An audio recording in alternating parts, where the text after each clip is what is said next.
everyone. This is Pradeep Goel with Solve.Care.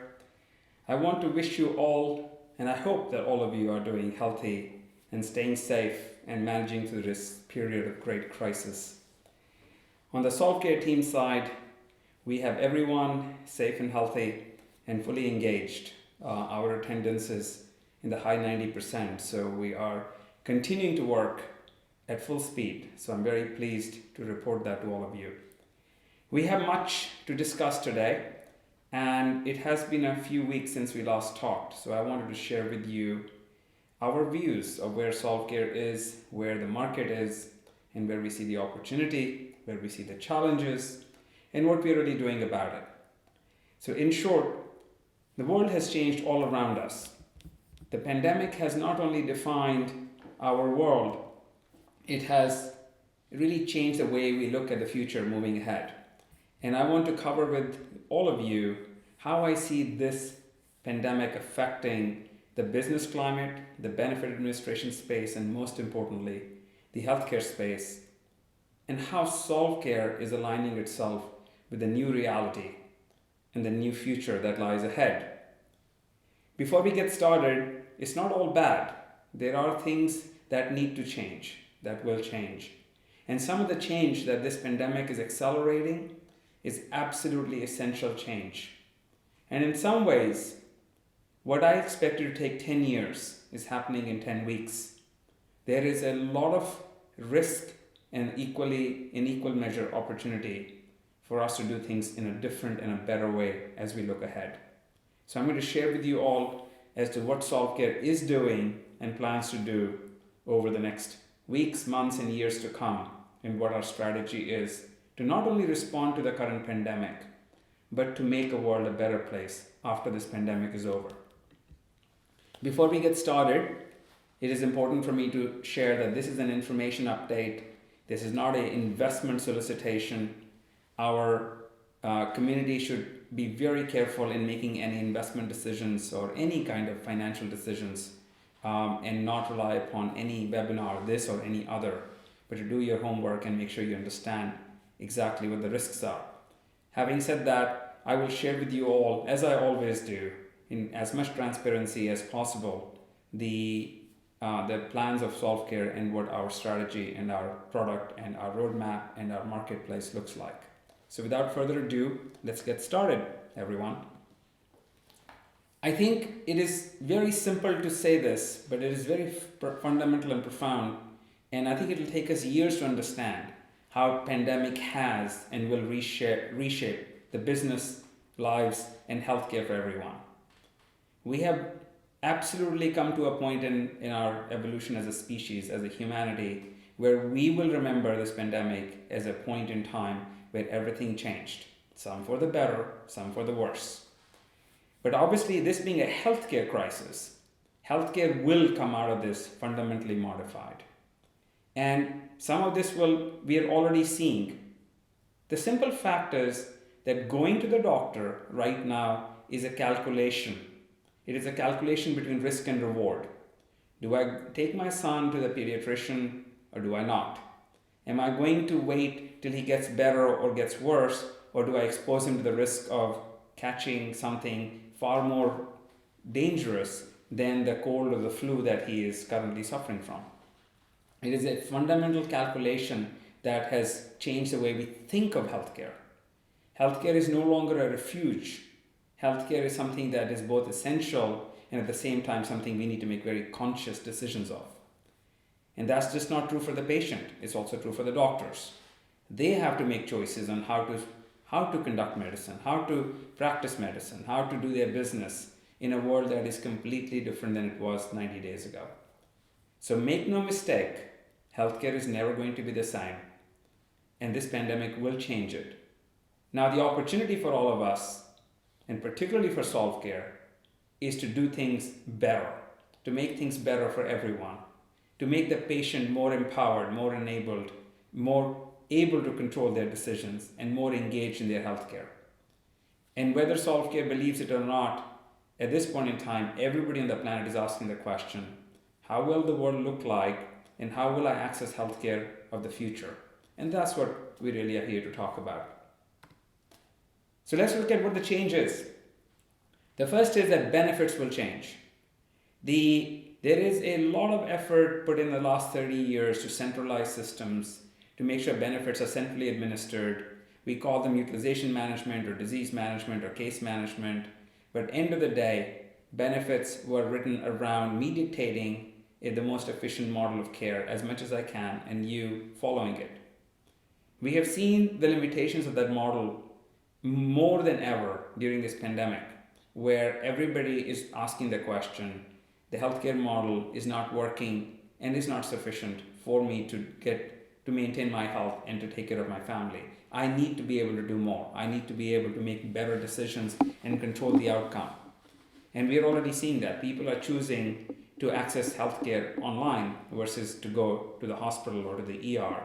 People are choosing to make very conscious decisions on which type of care they seek and from whom they seek. That's by necessity and will become the default. The care will also change.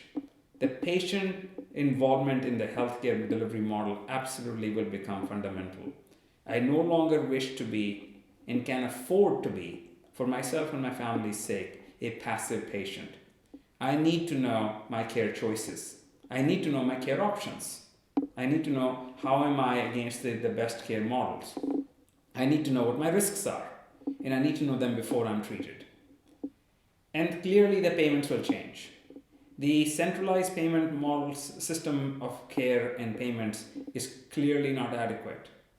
Everybody who is responsible for healthcare payments has had to make a rapid adjustment in their payment systems in the last 30, 60 days just to accommodate the completely different care delivery cycle we are all dealing with. And we are going to continue to see those changes come through. We have to be able to do more delegated payments where the patient can pay using their own money or third-party money directly to the provider of their choice at the point of care. We will see a significant improvement and increase in the adoption of digital online payment systems and digital payment systems along with it. What does that mean to Solve.Care? So while every cloud is a silver lining, and we could say that we have been promoting some of these changes or these approaches for a long time, at least since Solve.Care was created, and for me personally 20 years before that, it really is unique in that how suddenly everything that we have talked about over the last decade is now suddenly on everybody's mind. So it is no longer something we have to explain to people. Now it is time to do.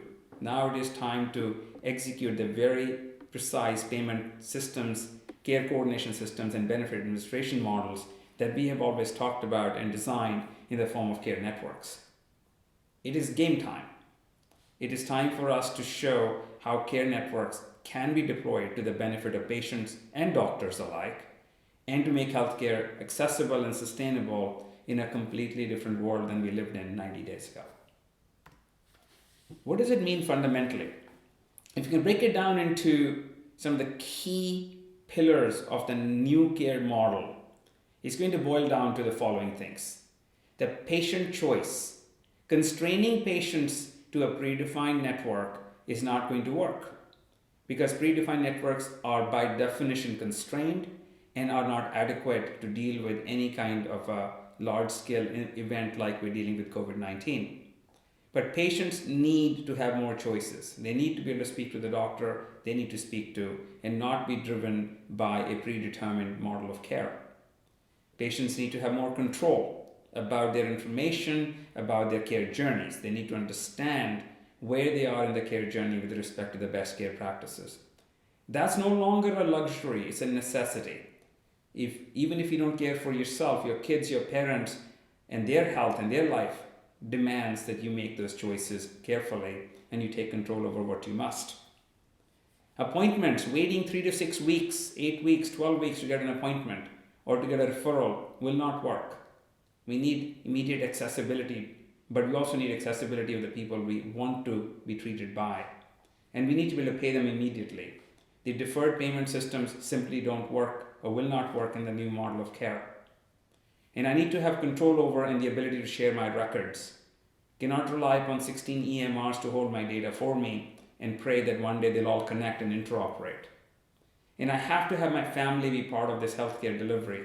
It's no longer an option for me to not have my healthcare be an integral part of my healthcare circle, what we call the care circle. These are fundamental shifts in patient expectations. You can look at all kinds of studies emerging around how the patient attitude to healthcare is changing. It's a little bit early to be sure, but these things are self-evident. On the doctor side, things are changing equally quick. It is very interesting to note that more telehealth and more technology adoption has taken place in the last couple of months than in the previous 10 years. Physicians aren't going to be able to practice medicine the way they used to practice, at least not for a foreseeable future. And returning to the old ways is going to be very hard. You're going to have to adopt technology if you want to be in business. And I'm not talking about another data entry screen to waste your time on. I'm talking about the physician's ability to see patients remotely, to manage appointments remotely, to get paid immediately. We're not talking about more data entry. We should not make our physicians data entry clerks. That's not what they studied in medical school. But we must give them the tools to practice medicine in the way that they can and should practice medicine with fewer boundaries, with much less bureaucracy, and with the ability to get paid for service they deliver. So you're going to see a very fundamental and forced evolution of these centralized data silos called EMRs into patient-provider collaboration platforms. Good luck with that. That's going to take a very significant shift, not just in technology, but in the business model. But the reality is, if you don't change the business model, physicians won't be able to practice medicine.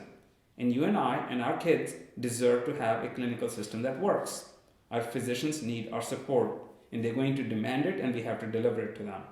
So I am absolutely certain that physician-centric solutions like a care network designed with physician in mind and physician-patient collaboration in mind is absolutely, if not a replacement, but a significant supplemental approach to centralized EMR-based model. And that's what we are focused on. While we have nothing against EMRs, we do not see ourselves as an EMR. We see ourselves as a collaboration platform which is horizontal, which actually delivers the patient-provider collaboration that no EMR has yet ventured to give.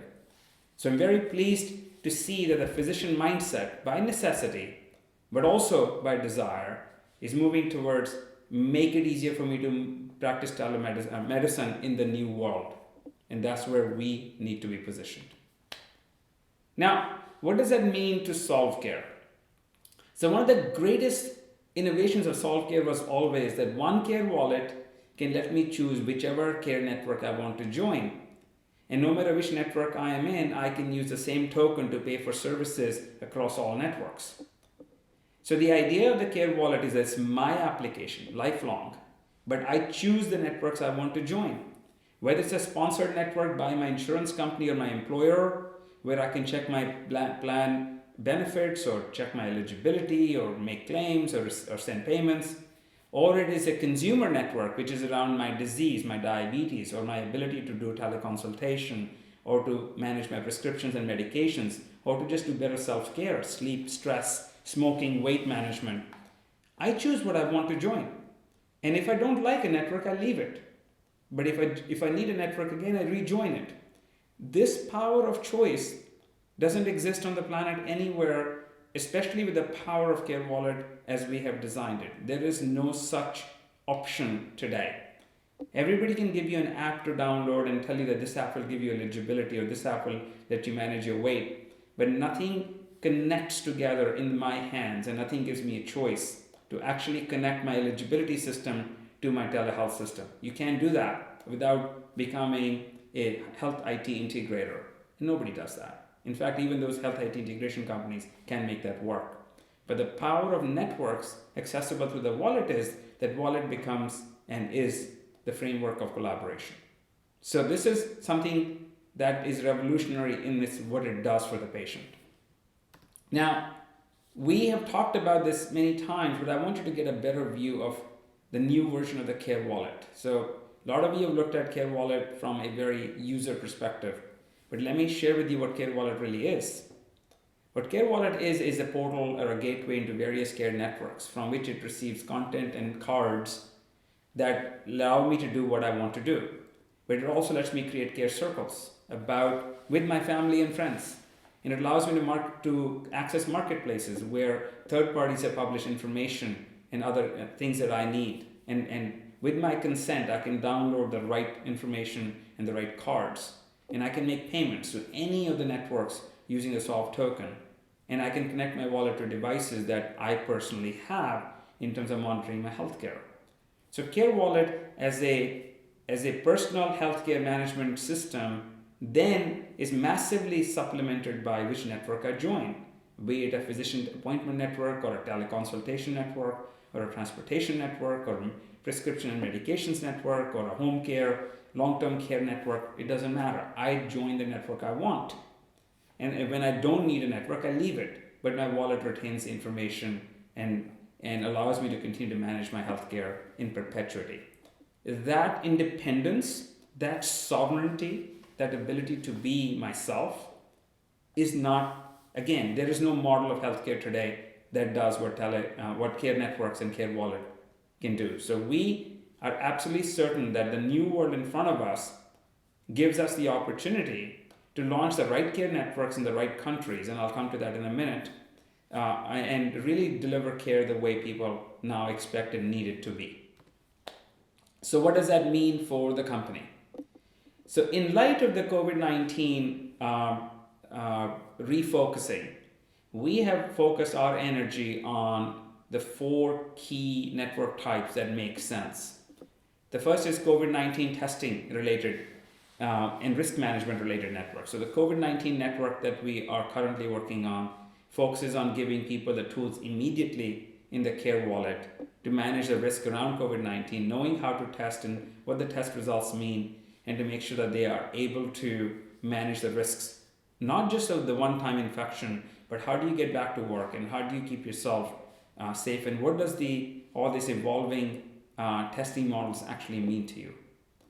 The second is the same risk, but in the context of employee-employer relationship, and how do I support my remote team, including Solve.Care team, in terms of their ability to stay engaged, stay effective, and return to work safely, and how do I make sure that people who are at risk or infected don't come to work prematurely and then put everybody else at risk. And related to that is the employee well-being. As we all start to work from home, there are clearly different stresses. There is distractions, there is a risk of being on the computer and Zoom all day long, and there is certainly an impact on employee productivity, communication, satisfaction, just the ability to learn and grow. Those are severely changed and impacted. And then last but not the least, we're looking at mental and behavioral health network, which is going to be very fundamental as we adapt to a new world order, because the world will not be the same, and it's going to have significant impact on people around the planet. In the following that first 4 care network types that I mentioned, we are looking at telehealth, community care coordination, home care management, and of course the disease management like diabetes and cancer.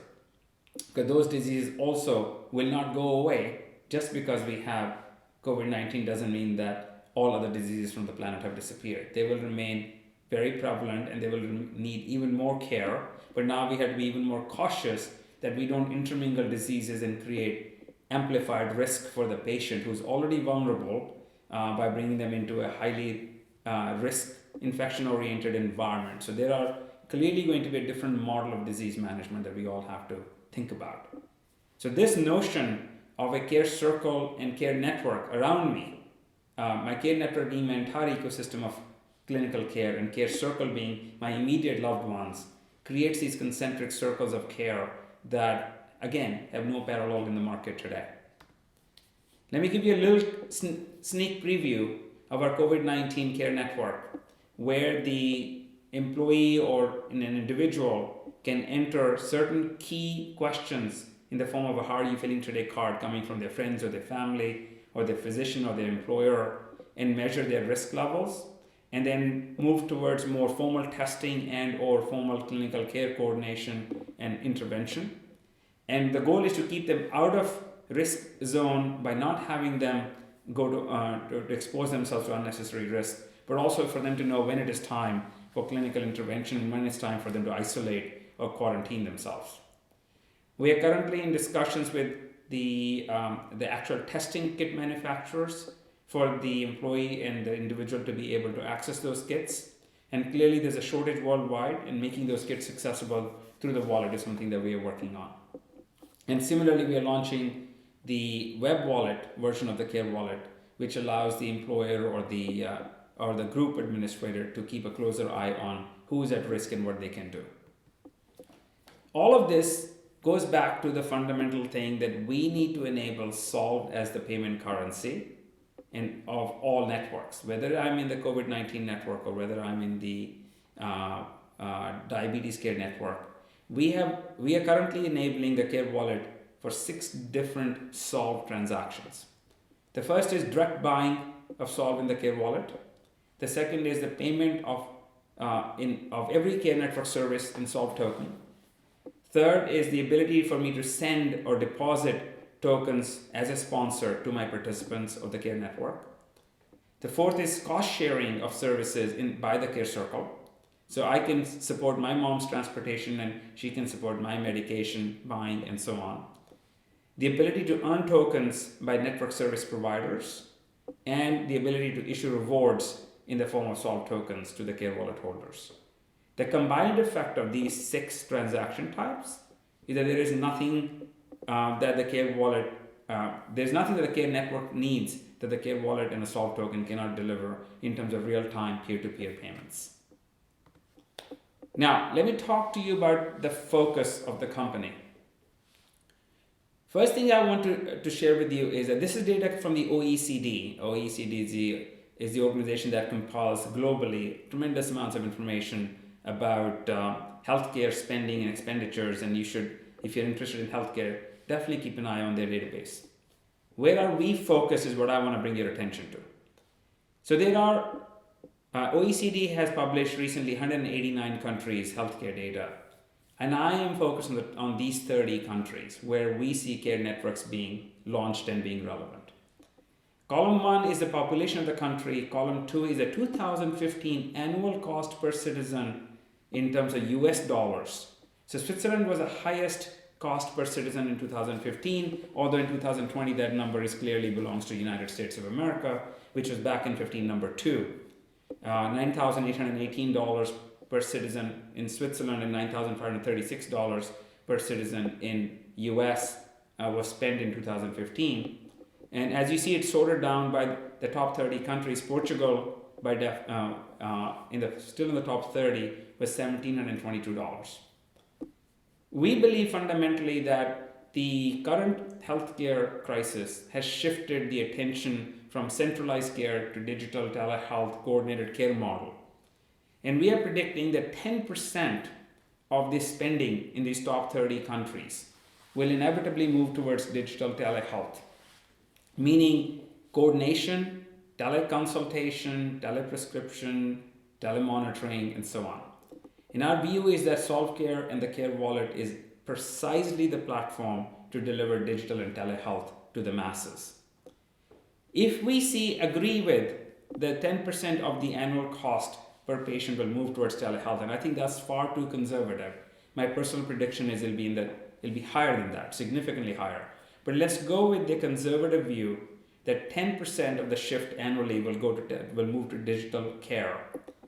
And then we pick 1% overall, or 10% of the 10% as our care network revenue opportunity. Meaning, let's agree that the care networks represent a very significant shift towards patient choice, patient enablement, effective care coordination, and the ability to deliver different types of networks to the same care wallet.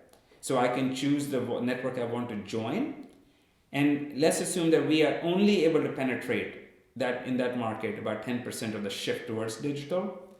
That gives us, in these 30 countries, an annual revenue, or Solve utility rather, of $57 billion a year. Now it's really important to understand what does it mean, Solve utility. What we're talking about is the fact that a physician teleconsultation may cost $45, And Solve.Care's revenue is a percentage of that, but the $45 still need to be paid in Solve token. So the utility of the Solve token is $45 per consultation, but the revenue to Solve.Care, of course, the net of it is that we'll pay $44 probably to the physician and $1 stays with Solve.Care. So that revenue might be $1, but the utility is $45. So what we are showing you here is what we see with a 1% shift towards care networks of the revenue spent in the top 30 countries where we are currently focused on launching care networks. Our Solve utility is in the $57 billion a year model. Now, that number is big, but here's the thing to consider. By all accounts, $500 billion to $1 trillion will shift away from centralized model of care. In the next 12 months, we will see that the integrated systems revenue, be it large hospital systems or be it highly integrated clinics, is going to drop off at least by 15% on the 7 trillion mark. So at least $500 billion to $1 trillion are going to move away from the current model of care to online model of care. So we are only speaking about the top 30 countries, and we're only speaking about a fraction of the 500 billion is what we see a care network type revenue model, care network model of care opportunity is.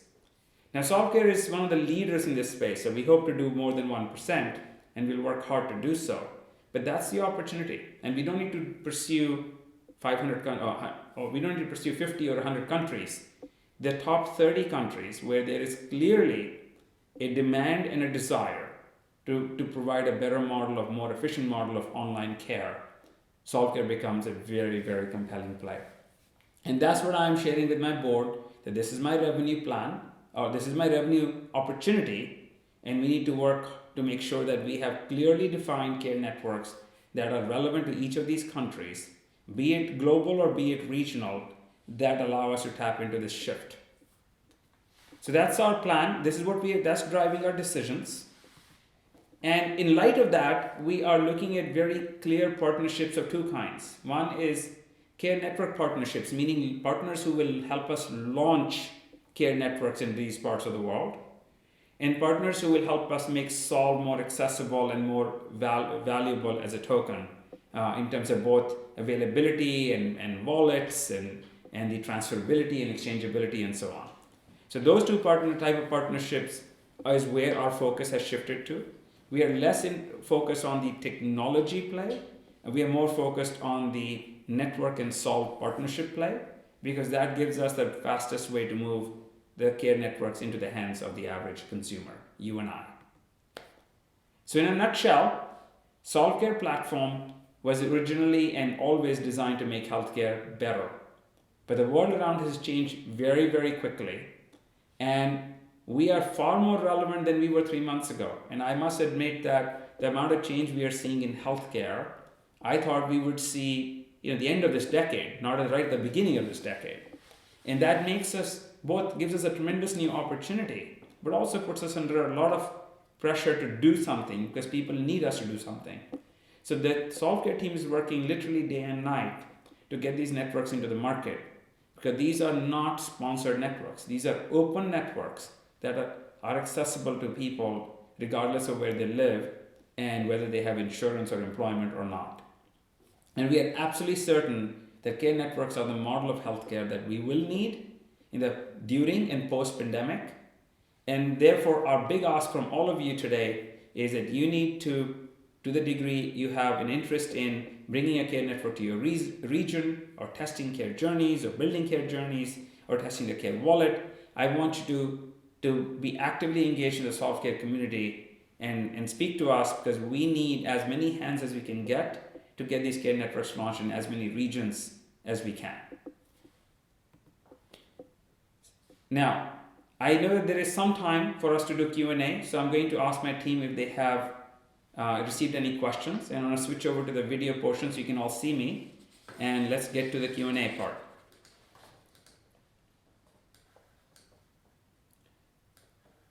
So the first question is, what different revenue streams does Solve have, recurring versus non-recurring, license versus implementation?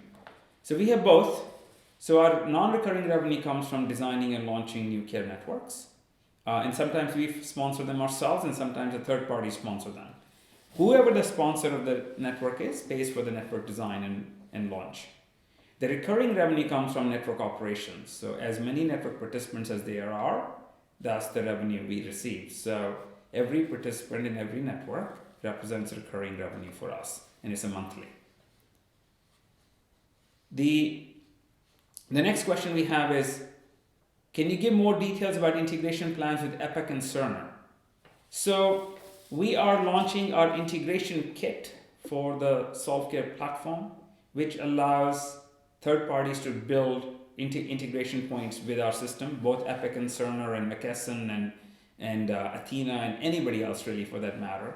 And we're talking about not just healthcare systems, but also human resource management systems and financial systems and ERP platforms. So it's not just EMRs. So the integration kit that we are working on, that we will launch over the next few weeks, at least for the certified developers, is about integration through services, through events, through data, in and out of the Solve.Care platform. And that kit gives you the ability to build your own interfaces. Let me look at the next question. Can we get an update about partners like Dinokratis and HMS? So we have expanded our partnership with both Dinokratis and HMS. So HMS was recently acquired and have become part of a much larger, much bigger company, also focused on a number of sectors, including healthcare. And we are in conversations with the new leadership and as well as the old leadership of HMS. And there's a lot of potential opportunity for us to bring value to them and for them to take our product to an even broader set of federal and state clients. So we are quite excited, although I'm not at liberty to speak the name of the acquirer. When that happens, we will be happy to, once they announce it publicly, I will share it with you as well. But our conversations with them are very promising, and we see that the possibility to create value for each other is significant. On the Dinokratis front, we have expanded the partnership with them as well and appointed them as a reseller in the ACO market. And Dinokratis is working closely with Dr. Hannekam to be his reseller distributor channel into the accountable care organizations and to the third-party administrator space. So Dinokratis is very engaged with Dr. Hannekam, and we will announce more as they start to pursue a broader palette of customers. But both of them are recognize, as we stand today, that the Solve.Care platform is more relevant now than it was at the beginning of the year, and they are equally anxious as we are to get more clients onto more care networks launched and more clients signed up on their side. Are there many gadgets compatible with the Solve.Care platform? No, not at the moment. We have a few gadgets that are made in Korea that we are currently supporting, but we are actively working on expanding the IoT devices, including oxygen meters and pulse meters and glucose meters and so on, that both are non-invasive and some of them require active patient participation. But in light of the fact that we need to be able to monitor at-risk patients remotely, telemonitoring and telediagnosis is clearly a key element. Now remember that we have some partnerships in place that do IoT device integration already, but we need to expand that, and we're currently looking at that as a potential opportunity. Solve is a platform. Our goal is not to step on our platform partners' toes. So from an integration with device perspective, we look to partners who are supporting various devices. HMS is actively working on various devices being supported, and we are also looking at other partners. End of the day, we see the telemonitoring as a key element of the care networks moving forward. Not the only, but certainly an important element. Do you have clients lined up in mainland China? We have partnerships that are being actively pursued in mainland China who have access to various clients. As I mentioned to you before, we cannot go in and be the direct-to-client sales organization in every country. So our model here is to be very much focused on finding the right partners. And we do have some very compelling partnerships emerging out of China. We are going to walk very carefully to make sure that they have the right infrastructure and support in China to business, and then we are willing to support them with our infrastructure. But clearly there's a tremendous interest in Solve.Care platform in all parts of the world. Our decision must be based on quality of partnership, so we don't end up chasing opportunities that don't have a high chance of fruition. So as always, the goal is to pick our partners very carefully and to ensure that those partners can actually deliver to the client in a way that the client will ultimately give a positive testimonial. There are a few more questions that are coming in, so give me a minute.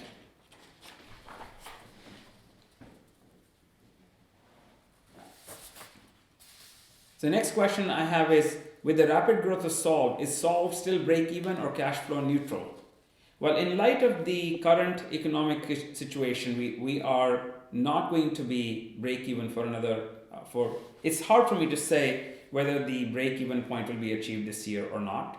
We had achieved a very high growth pattern last year, and we are expecting to grow even more so this year.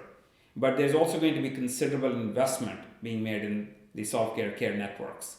So it depends on how fast and how many care networks we launch. If we want to grab market share, then we will have to sacrifice a break-even goal. If we want to break even, then we need to reduce our aspirations and not grow as fast.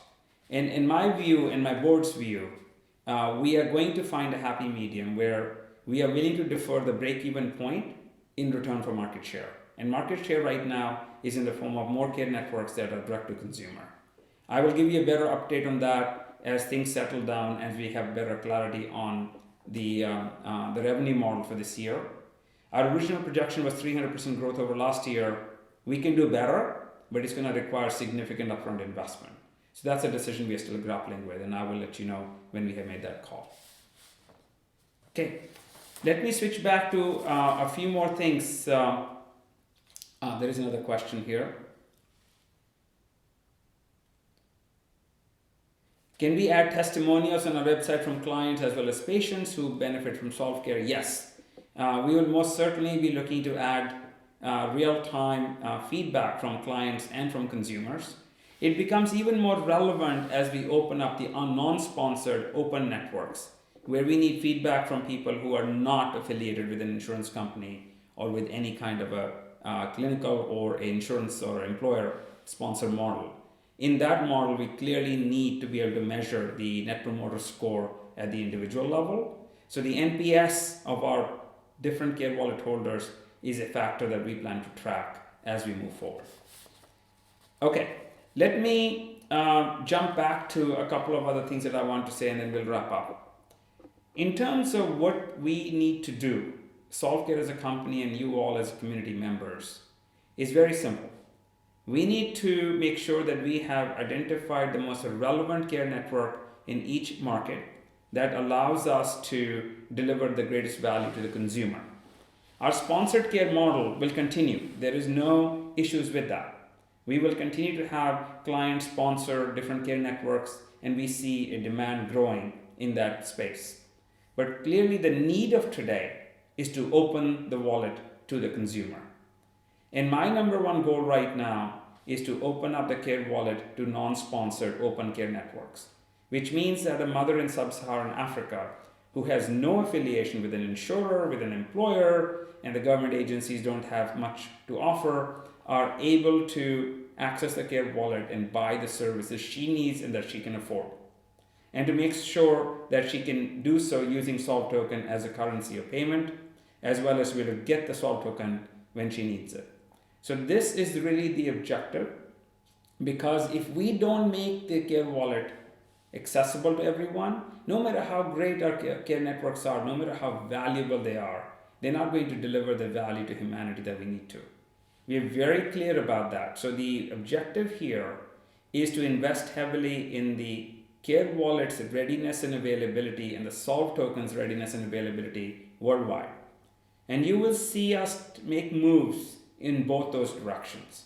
Over the next coming weeks, we will give you an update on our care wallet strategy in terms of what we are doing, and we're doing a lot to open up the care wallet as the vehicle for healthcare for everyone, as well as the availability of Solve so they can actually pay for the network using the Solve token.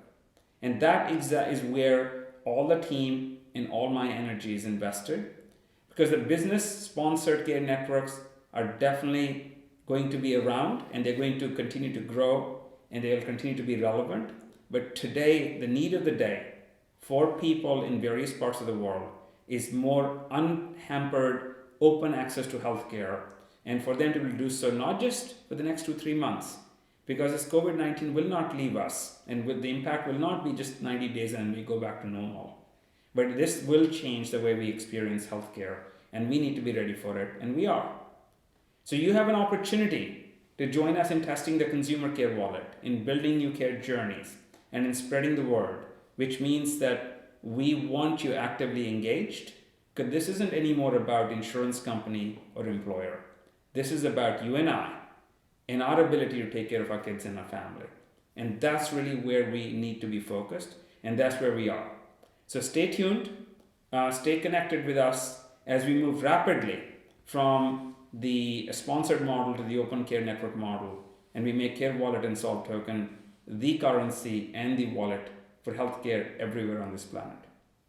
Thank you, everyone, and I'll be in touch over the next month or so with a new update and more definitive answers on some of your questions around the revenue model, as well as other questions that you've asked. Stay safe and make sure that you do not take this time frame of COVID-19 risk lightly. We want every one of us to come out of this stronger and healthier and able to do good things together. So stay safe, everyone. Good luck, and we'll talk to you soon.